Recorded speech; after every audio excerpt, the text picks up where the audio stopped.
Good evening.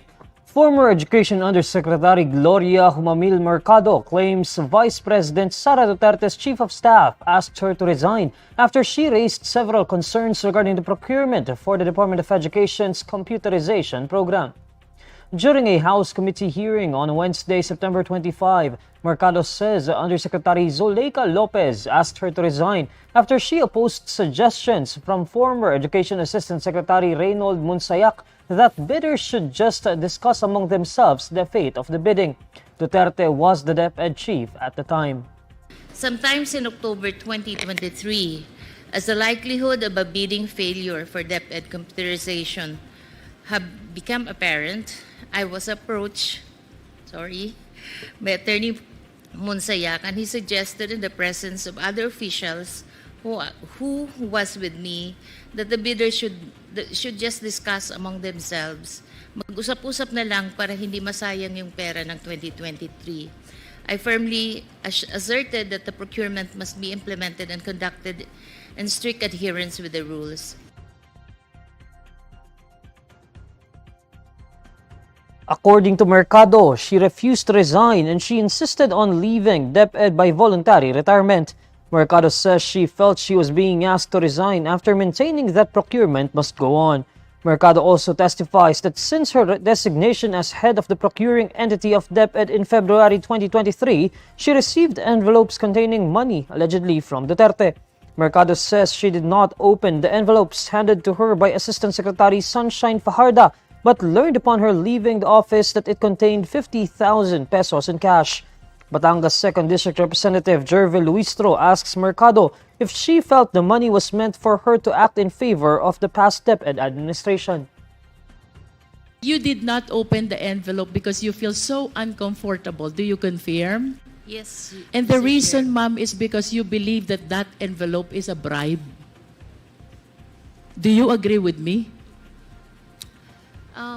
Because otherwise, you will not appreciate the job as difficult. You will not uncomfortable opening what you believe is allowance.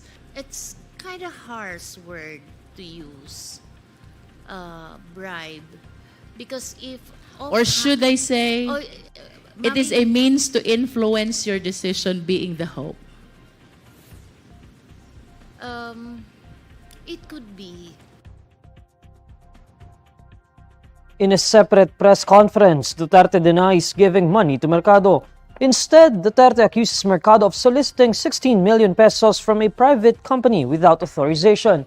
In response, Mercado turns over to the House the alleged envelopes from Duterte, saying it was painful for an ordinary worker to be accused by the Vice President. Vice President Sara Duterte skips the House of Representatives hearing on the alleged misuse of the Office of the Vice President's funds as she urges the lower chamber to terminate its probe. In a letter dated September 23 and made public by the OVP on Wednesday, September 25, Duterte deems the hearing unnecessary, saying it was based on unsubstantiated allegations made by Manila 2nd District Representative Rolando Valeriano during his privileged speech. Duterte says such claims can be verified through accomplishment reports submitted by the OVP and Commission on Audit reports. She believes House inquiries should not be adversarial nor prosecutorial and should recognize the right of persons to refuse to participate in the crafting of laws. During Wednesday's hearing of the House Committee on Good Government and Public Accountability, former Education Undersecretary Gloria Humamil Mercado claimed she received envelopes containing money supposedly from Duterte during her stint as head of DepEd's procurement division. In a press conference, Duterte denies Mercado's allegations and accuses the former DepEd official of soliciting 16 million pesos from private companies without her knowledge. Gloria Mercado is a disgruntled and former employee of the Department of Education. She was let go because of loss of trust and confidence sa Office of the Secretary. Nag-solicit siya ng 16 million pesos sa isang kumpanya on paper using my name without any authorization from the Department of Education. Upon learning of Duterte's accusations, Mercado, during the House hearing, responds by presenting to the committee the alleged envelopes she received. I-turn over ko na yung envelope. The envelopes where the money was. Comsec, So Paki- it's 9 envelopes. kuha po yung envelope. So it says hope and the amount is there. Kasi ang sakit naman nun, ordinaryo lang akong trabahante tapos inano ka ng vice president, di ba? It's very painful. Vice President Sara Duterte says she won't resign after Ako Bicol Party List Representative Raul Angelo Bongalon said she can step down from her post for her supposed lack of interest in her office. In a press conference on Wednesday, September 25, Duterte says she will not quit her position as she still needs to answer to the people who voted for her as Vice President. Kailangan ko sumagot sa 32 million na bumoto sa akin, hindi sa isa or dalawa na tao. Kaya hindi ako aalis dito dahil nilagay ako ng mga tao dito believing that I will work for the country. Bongalon earlier expressed that Duterte should quit after she skipped the plenary debates on its proposed budget for 2025.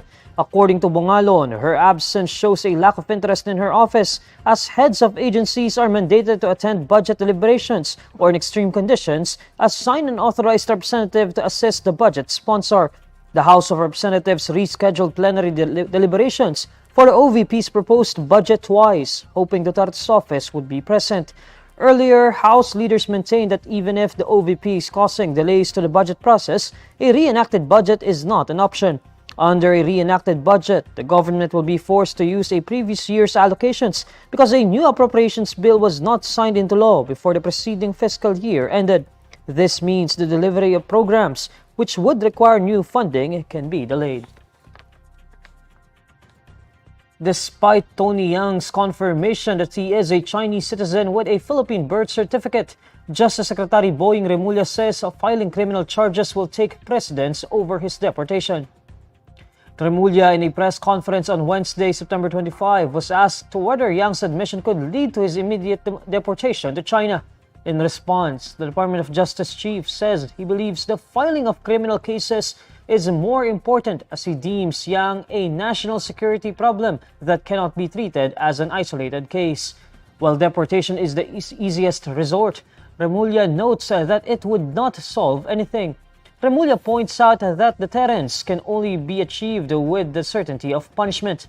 According to Justice Undersecretary Nicholas T., the National Bureau of Investigation and fiscal authorities in northern Mindanao are checking for possible cases that might be filed against Yang, including falsification of documents and the use of illegal alias. At a Senate hearing on Tuesday, September 24, Yang admitted to being a Chinese national who illegally acquired his Filipino citizenship to form several companies, including a steel manufacturing firm that allegedly hosted a Philippine offshore gaming operator in Misamis Oriental. In the same hearing, Yang denied that he was involved in Pogo, but acknowledged that he had secured documents issued only to Filipinos, such as a gun license, a tax identification number, and a Philippine birth certificate. Armed Forces of the Philippines Chief General Romeo Brawner Jr. wants the United States Typhoon a mid-range capability missile to stay in the Philippines permanently. In an ambush interview on Wednesday, September 25, Brawner says he would like the U.S. missile system to remain in the Philippines forever after the Army announced its extended stay in the country amid mounting tensions in the West Philippine Sea. Meanwhile, Defense Secretary Gibo Teodoro shrugs off the objections of other countries about the missile's presence in the Philippines. According to Teodoro, if other countries feel uncomfortable with Manila bolstering its deterrent capabilities, they should get out of the West Philippine Sea and dismantle their ballistic missiles and nuclear arsenal. Teodoro also says the missile's extended stay is in line with the government's comprehensive archipelagic defense posture, which aims to protect the country against incursions in its exclusive economic zones, particularly in the West Philippine Sea and Philippine Rice. In August, Foreign Affairs Secretary Enrique Manalo said his Chinese counterpart Wang Yi expressed China's very dramatic concern over the U.S. mid-range missile deployment to the Philippines. According to Manalo, Wang warned the presence of the U.S. missile system could be destabilizing, but Manalo said that he disagreed. The ground-based missile system is capable of firing Tomahawk and SM-6 missiles and arrived in the country from the U.S. on April 11. It was used during the Balikatan War Games between the Philippines and the U.S. from April to May and during the Salaknib bilateral exercise between the armies of the two security allies. In response to his photos with several personalities linked to Philippine offshore gaming operators, former Philippine National Police Chief Retired General Benjamin Acorda Jr. expresses his love for both the country and the police force. Acorda on Wednesday, September 25, issues only a short message after photos of him with personalities linked to Pogo surfaced at a Senate hearing. For Acorda, he did everything a Filipino and a police officer should do. At a Senate committee hearing on Tuesday, Senator Risa Hontiveros presented photos showing Acorda along with Tony Yang and two others. The senator questioned why high officials in government were fraternizing with a wanted fugitive such as Yang, who has a warrant of arrest in China for fraud. One of the group photos also showed Acorda with Suwal Pangasinan Mayor Dong Kalugay and Wesley Go, who was identified as dismissed Mayor Alice Go's brother. Earlier, PAGCOR Senior Vice President Raul Villanueva claimed hearing rumors that police officials, including a former chief of PNP, allegedly received bribes to help Go escape the country in July. Villanueva on Tuesday apologized to former police chiefs and clarified that his expose was just hearsay. Sheila Go, who was earlier identified as the sister of dismissed Mayor Alice Go, is now detained at the National Bureau of Investigation. Sheila's custody was supposed to be transferred to the Bureau of Immigration after the Senate lifted its contempt order against her on Tuesday, September 24. But immigration spokesperson Dana Sandoval says Sheila's custody was transferred to the NBI for security reasons. Despite transfer, Sandoval says Sheila's legal custody remains under the Bureau of Immigration. Sheila is one of the 36 respondents in the money laundering case filed by the Anti-Money Laundering Council, Presidential Anti-Organized Crime Commission, and the Bureau of Immigration at the Department of Justice. She also faces cases for disobedience to legislative summons and for allegedly using a fake Philippine passport. Sheila was taken into custody by the Senate after her arrest in Indonesia and repatriation to the Philippines in August. Authorities believed Sheila is Alice's co-incorporator in at least 7 of the dismissed mayor's businesses. These are the stories you need to know today. I'm Neil Mercado. Follow INQUIRER.net on Facebook, X, YouTube, TikTok, Instagram, and Reddit. For more stories, visit INQUIRER.net. Good evening.